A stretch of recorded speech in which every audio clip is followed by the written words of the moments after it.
多謝天父俾我哋有崇拜你嘅福氣啊！願聖靈與我同在，孩兒所講嘅、會眾所聽嘅，都同感一靈，明白你意思。祈禱奉耶穌名求，請坐。好啊，題目打出嚟啦。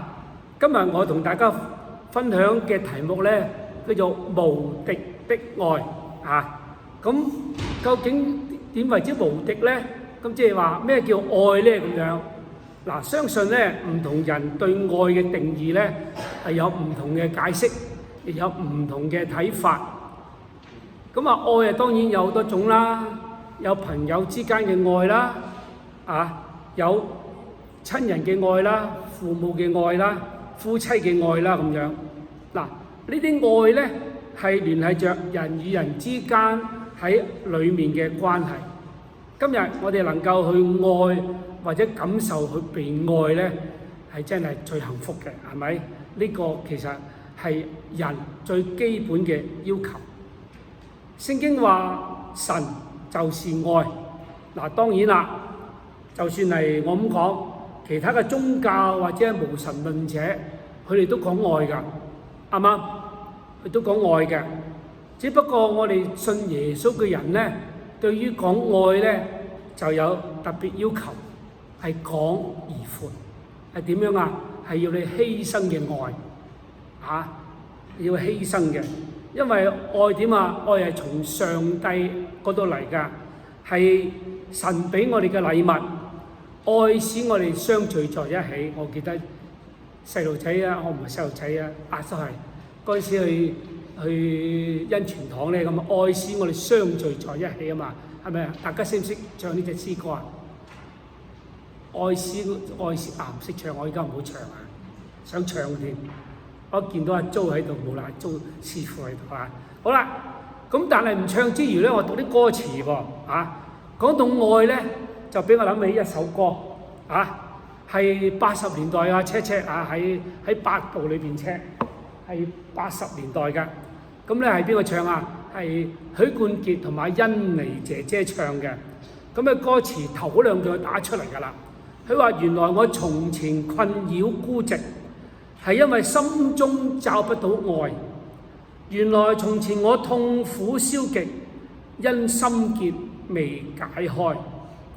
咁啊，仲有讀多幾節啦嚇。佢話：現在有你寄託於心內，漆黑都可以化做光彩。聯繫着愛心，面對世界每個挑戰，遇上引誘與波折，用愛去戰勝一切。那句塗上障礙，共你永遠也相信，無敵是愛。嗱，佢第一段嘅歌詞咁樣㗎。咁呢首嘅歌嘅歌詞咧，我再 check 下，原來係許冠傑寫㗎，Sam 許寫嘅。我唔知佢依家係咪基督徒，但係咧，佢阿大哥許冠文咧，佢拍呢出最近呢出戲咧，叫咩名啊？破地獄咁佢就去訪問嗰時候，佢係基督徒咁樣。但係我再 check 下佢雖然會唔會認唔認咧，但係佢讀書時間原來佢讀中學喺聖方濟嘅。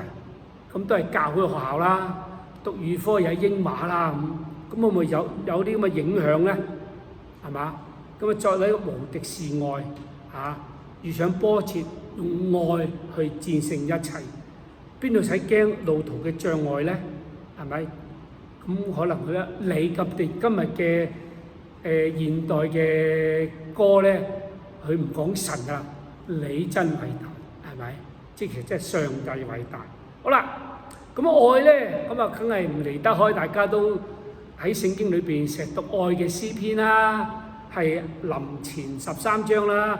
佢話愛是恒久忍耐，又有恩慈，咁好多啦。跟住就凡事包容，凡事點樣啊？相信，係咪？嗱，今日我哋無論所讀所聽，剛才都係舊約。有創世記嘅15章啦，或者係新約路加福音13章啦。我領受呢兩段經文都係分享緊愛嘅，所以我今日嘅題目係無敵是愛，同埋上帝世人嘅忍耐同埋包容。嗱，無獨有偶，點解咁睇呢？今日嘅兩段經文開始嘅時間，無論新約舊約，都有類似嘅關係。喺舊約15節，佢話：這些事以後，耶和華嘅話嘅異象臨到喺亞伯蘭，同亞伯蘭講：你唔使驚，我係你嘅盾牌，你必到豐富嘅賞賜。咁到路加福音佢點講呢？係最嬲尾嘅13章。最撚嗰段啦，就嗰個時間咧，有幾個法利賽人對耶穌講：離開呢度去別處嘛，因為希律想殺你。嗱，我望下呢兩段經文嘅開頭咧，其實都係同時間好有關係，係一樣嘅。如果有其他嘅譯本，正當那時啦，或者係嗰個時間啦，或者呢段事以後啦，好啦。首先我講下舊約先嚇，歷史爸爸我個題目就話：我哋有冇真係找緊着上帝咧？嗱，亞伯蘭我哋知講，我哋都明啦，佢係信心之父係咪？點解叫咁？跟住點解耶和華叫喂你唔使驚喎？佢明係信心之父，何驚之有咧？咁當然啦，我哋要睇翻前文咯噃。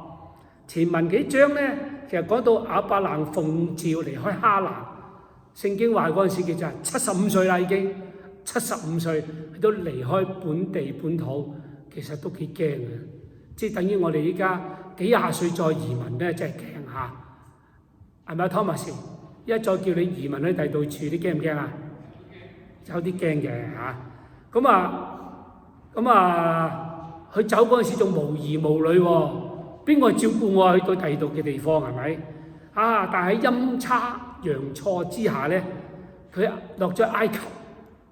唔覺意得咗好多牛羊奴僕，做咗富裕嘅人，係咪啊？身家豐厚啦，自然就有想啲子嗣去繼承啦。咁話啦，佢冇仔冇女嘛，佢就好驚噶。冇錢就唔使驚，我成日講，有錢就好驚嘅。今日我哋有錢咧，就要點樣保住嚿錢啦？保完嚿錢之後，跟住又驚，喂，我用剩嗰啲邊個去剩餘啦？咁我話俾你聽，咪捐俾教堂咯。要真係用剩就唔好剩俾啲細路啦。捐俾教堂。即係我成日同啲老友記咁講嘅，捐俾教堂啦，唔使驚。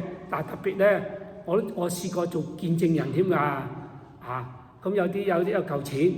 佢得3個仔女嘅啫，因為我成日話分唔勻嘅喎，咁分唔勻唔緊要，你咪一人30%，剩10%俾教會咯，好唔好啊？好，嗱我簽名㗎啦，我做證人㗎，即係我哋啲老友記咁㗎啦。咁當然好驚啊，人之常情啊嘛，係咪啊？而喺13章咧，耶和華俾咗定心丸亞伯蘭食，話唔怕，你有後裔嘅，仲多到好似地上咁多，天上嘅星咁多，即使話點樣定唔定嗰陣時，亞伯蘭梗定啦，有後裔喎，係咪？但係我諗下，嚟到今日15章，亞伯蘭對上帝對亞伯蘭講，叫佢唔使驚。咁究竟佢驚緊啲咩咧？其實再睇下，再睇聖經，睇埋上文下理。其實睇緊上一章咧，就講緊佢同4王爭戰。當然佢人少唔係蝦人多，人少打贏人多嘅。當然背後有耶和華靠山啦，就係戰勝咗佢，贏咗啦。其實都幾驚喎！一贏咗佢翻歸之後，佢會唔會嚟報仇咧？咁耶和華同佢講：你唔使驚。原來佢又表錯情喎，佢真係以為呢啲嘢係咪？原來點解話佢表錯情啊？我睇翻之後對話咧，原來亞伯蘭諗緊，你叫我唔使驚，唔使驚乜嘢啊？佢只驚佢冇後代喎，因為喺16章時間，我計時間已經又10年啦。嗰陣時已經75歲啦。哇！75歲，佢望下個老婆殺來隔離，連蛋都未生個粒，驚唔驚啊？真係驚啊！係咪咁但點解我話佢誤會咗咧？佢話我知我嘅家產就我下人以利以謝承受嘛。佢冇埋怨神喎，佢仍然有咁嘅信心，冇咪俾下人攞咯咁樣。但係我話神愛世人，佢知道世人想乜嘢，佢知道亞伯蘭表錯情啦，佢驚啲乜嘢啦？於是我哋睇到耶和華神嘅包容同埋愛再一次嚟，出嚟！你望到天上嘅繁星，第日你嘅後裔係好似天上繁星，已經再講多次，佢喺13章先講多次當亞伯蘭望到呢個情況，哎呀，佢信服啦，真係完全信服喺耶和華嗰度信啦。睇下今日我哋人嘅信心，其實好容易受到環境同埋時間嘅影響影響唔緊要最重要點樣我哋連對上帝嘅愛、神嘅愛、信心都有偏差。記唔記得今日我哋讀嗰個詩篇其中有一節點樣世人唔愛你，父母唔愛你都好啦，耶和華一定愛你，幾肯定係咪所以一定愛你。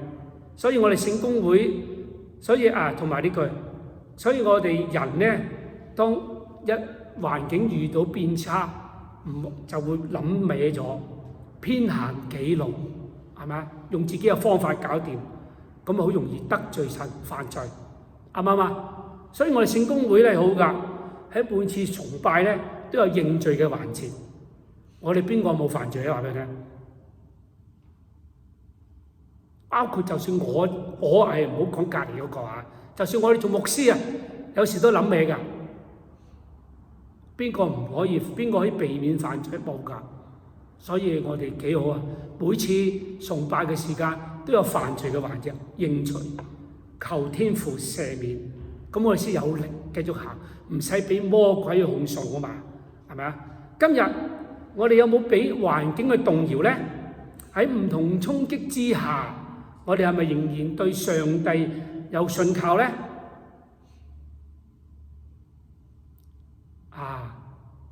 加息好驚，Donald Trump搞嘢好驚，係咪？驚埋埋。究竟上帝嘅聖經嘅應許係咪得㗎咁？當然我話信心嘅功課咧，係必然要經過不斷嘅懷疑同掙扎嘅。呢個係一磨練嚟㗎，係咪？亞伯蘭俾我睇到咧，似乎係我哋嘅激勵。面對今日嘅環境，世界正陷於係咩經濟戰、霸權嘅戰、侵略嘅戰，係咪？又或者我見到好多唔公平、唔公義嘅事發生，我哋祈禱，我哋成日好似祈禱啦咁樣，係咪祈禱可唔可以搞掂呢？當然上帝許可嘅係搞掂嘅，但係話當見到呢啲不公不義又好似未擺平我哋祈禱咗啦，係咪上帝冇回應呢？彷彿一次又一次冇應驗噃，咁點呢？一次一次有失落感。我就問大家啦，全世界嘅人唔要你都好，父母唔要你都好，耶和華仍要你。呢句説話俾你有冇把握找緊上帝喺大齋期裏邊，呢叫其他我哋嘅反省嘅功課，係咪？特別喺既然面對呢啲事啦，聖經又點教我哋呢？詩篇37篇教導我哋，第一節你話：不要因作惡嘅人心懷不平，不要因犯罪嘅人產生妒忌。人嘅肉體生命幾千年嚟都冇乜嘢變，冇乜長進嘅。因為今日我哋常常咧為離棄神嘅人，哇咧佢唔信耶穌，活得幾瀟灑，做乜都得，有冇咁樣諗法而心懷不平唔信耶穌幾好咧去邊度都得，偷呃拐騙都得。其實有一句嘢咧，我成日都批評啲弟兄姊妹，唔好批評，教佢。佢話我哋信耶穌啊，唔講大話㗎咁。呢句話啱唔啱啊？啱唔啱？有冇人岌頭嘅？咁我就話啦，唔信耶穌都唔應該講大話啦，啱唔啱啊？你唔信耶穌，即係信耶穌啊，真係威晒咩？唔信耶穌，我信耶穌㗎，唔講大話㗎，我唔偷呃拐騙㗎。你唔信耶穌都要做呢啲啦，啱唔啱啊？係咪？咁或者呢啲為啲唔敬虔嘅人，哇！真係我哋有中國人有句説話咩啊？殺人放火金腰帶啊嘛，修橋整路啊冇屍骸。哇！咁你會唔會嚟引致妒忌咧？好似第一節咁講不要因作惡嘅人心懷不平，不要因犯罪嘅人產生妒忌，就咁解啦，係咪？如果嗰啲唔信耶穌可以大富大貴作奸犯科，係咪當然啦，喺第8節咧都有講嘅，佢話你要抑制你嘅怒氣，消除烈怒，不要心懷不平。如果你仍然有咁咧，好容易產生點啊？導致你都作惡啊！弟兄姊妹記得啦，唔好心懷不平聖經講邊個唔要你都好，耶和華要你㗎。當然，所以你話祈禱有冇功效咧？咁有功效嘅，未見到咧，你都唔好埋怨神。喺我而言，我哋又唔好話係咪神唔理咧咁樣。其實嗰啲係人嘅私慾問題，啱唔啱啊？嗰啲霸權主義侵略住人嘅私慾問題。上帝雖然有無敵嘅愛，包容寬恕，但係人所犯嘅錯咧，佢將來要承擔後果嘅。喺翻37節咁講㗎，佢話因為佢哋好像草快要枯乾，像即將凋萎嘅青草。使徒保羅喺腓立比書都有咁教嘅，佢話明㗎啦。佢話呢個世代人困活在喺黑暗同埋蒙蔽之中，佢嘅結果就係滅亡。佢仲話佢哋嘅神明咧就係自己嘅肚腹，即係自己嘅私慾。佢以為自己嘅羞辱為光榮，專以地上嘅事為念。我哋唔好學佢。我哋既然今日有恩典，耶穌揀咗我哋為佢嘅門徒，我哋要喺聖經裏邊嘅，我哋要有聖經嘅承認聖經嘅應許同埋佢嘅把握上。喺呢一方面，我有時諗下，我哋做人之寶貴係因為上帝俾我哋有自由意志。有時諗下，如果上帝做每一個都係機械人，好唔好啊？上帝要你行一行，一定冇罪惡啦，係咪啊？任佢指揮擺佈，係咪好咧？上帝做我哋機械人咪好咯？點解自由意志咧咁？睇下以色列人，上帝嘅選民，佢得着上帝救恩，離開埃及為奴之地，求上帝救佢。但係離開埃及之後，佢又唔敵試探，敵不過試探，環境又產生埋怨。弟兄姊妹，想諗下，我哋都係咁噶。好事好嗰陣時，耶穌就喺大廳；唔好嗰陣時，唔好嗰陣時，耶穌喺大廳；好事嗰陣時點啊？耶穌就喺地 basement， 係咪？我哋周時就咁樣噶但係話做出好多耶穌唔喜歡嘅嘢，耶和華唔喜歡嘅嘢，我睇到以色列人係咪？甚至到叛逆上帝，結果點樣啊？又係俾上帝罰，所以唔好怨好，next。所以喺路加福音13章後段記載耶穌為耶路撒冷喊啦。耶穌嘅喊唔係為佢自己即將受苦恐懼而喊，那係為人類世界嘅無知、貪婪、自私同埋敗壞而哀傷。同樣啦，今日我哋身處喺加拿大生活，面對各種嘅經濟、民生、政治，我成日咁講，今日嘅貨比疫情前咧最少嗰個貴咗50%，甚至乎1倍，係咪啊？特別大麻合法化，毒品泛濫，道德價值崩潰，人與人之間關係疏離，失去信任。我哋睇喺深層次去睇咩呢？其實呢啲係人性問題嚟啫嘛，啲犯罪心理啫嘛。你話我哋改變下現有制度，嗱，我哋加拿大換咗新總理啦，係咪就能解決咗問題呢？係咪可以解決問題呢？換埋總理啦，未必㗎。我諗你心都知道，未必㗎，係咪？改變條例點啫？嗱，個人嘅心，佢係咪向住上帝？因為自己嘅私欲，佢可以有法不依㗎嘛？係咪啊？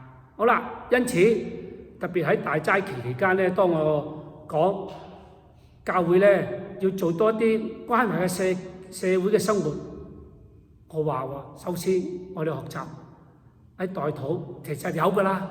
我哋代禱時間都為國家元首祈禱㗎，係咪？但係我哋返屋企都為嗰啲為啲祈禱。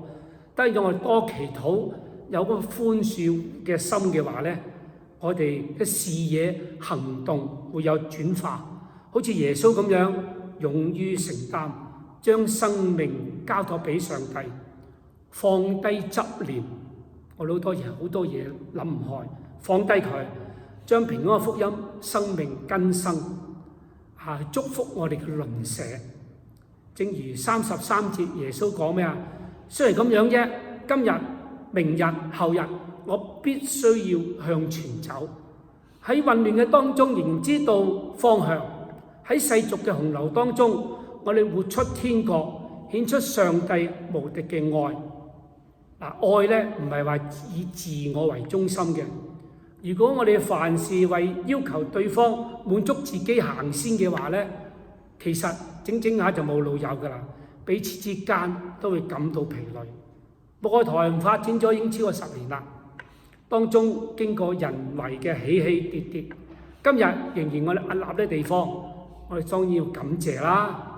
展望教會嘅發展係遇到好多未知嘅困擾嘅，但係我仍然好耶穌講，繼續要向前走也願上帝嘅愛啦、包容忍耐啦，用喺我哋各人嘅身上。特別係一班領導層上下一心，讓別人得到福音嘅好處。好，最後一個啦。嗱，諗下有耶穌有嚟㗎。耶穌同門徒吃逾越節晚餐嘅時間，佢為每一個門徒洗腳，並吩咐佢哋要彼此相愛。耶穌係老師嚟嘅噃，當日人哋仍然急低放下自己嘅身份，謙卑嘅服侍。彼此相愛唔係靠氣氛、感情有得食圍爐取暖先至彼此相愛乃係亦唔係話我個人嘅修養而產生，係要出於自我犧牲嘅，甘願實踐捨己，放低自己嘅權利，單純為服侍對方而付出。耶穌清楚表達，佢繼續向前走點樣佢去耶路撒冷嘅路，佢嘅使命係要釘死喺十字架上。我成日話一死就了之冇所謂啦，最弊唔死之前佢受好多嘅苦啊嘛，好多俾我睇電視鞭撻審問係咪？但係佢唔會因為啲咁樣而害怕面對死亡逃避。當我哋願意效法主耶穌謙卑自己嘅時間，靠着可以上帝無敵嘅愛，消除人與人之間嘅牆壁，學習放低自己嘅固有思想，先能夠彼此聽到彼此之間嘅心底話。大齋期係我基督教會全年期一個非常重要嘅節期，所以有教會稱為預苦期。喺天主教咧就叫四旬期。點解叫四旬期啊？即係40日。40嘅意思，所以大齋期咧總共有40日。點樣計算咧？就係由顯現期最嬲尾個主日後3日開始計嘅。嗰日咧塗灰節係我成日啲都讀歪音，塗灰節係塗灰節慘，塗灰節咁咧就嗰啲灰喺邊度嚟啦？其實咧就係喺去年喺聖枝主日派剩嗰啲聖枝留到今日和灰，咁咧就喺個信徒個額頭裏邊畫個十字架，即係等你紀念人係出於泥土，唔好咁固執啦。你始終都要歸回泥土，即是話人生好短暫。我哋人生即係你出世係為永恆而生存，唔係為今日㗎。如果係今日你就覺得好苦㗎啦。咁點樣計啊？所以6、7呢40日咧就唔計星期日嘅，6、7、42，所以5個禮拜之後就係4月20號，復活節之日就係4月20號。大齋期嘅核心理念係嚟自耶穌喺曠野裏邊禁食禱告嘅經歷，所以我哋作為信徒，我鼓勵大家喺呢個期間都嘗試下禁食禱告反省嘅屬靈操練。喺大齋期嘅第2主日，耶穌俾我哋咩反省呢？呢兩段經文，佢就係佢嘅愛、包容、寬恕。世界雖然係唔理想，我哋可唔可以願意去跟隨去學佢嘅？今日、明日、後日，我哋仍然要向前走，鼓勵自己，鼓勵別人，天天跟隨主嘅腳步，走向天國，步上窄路。但願榮耀歸於聖父、聖子、聖靈。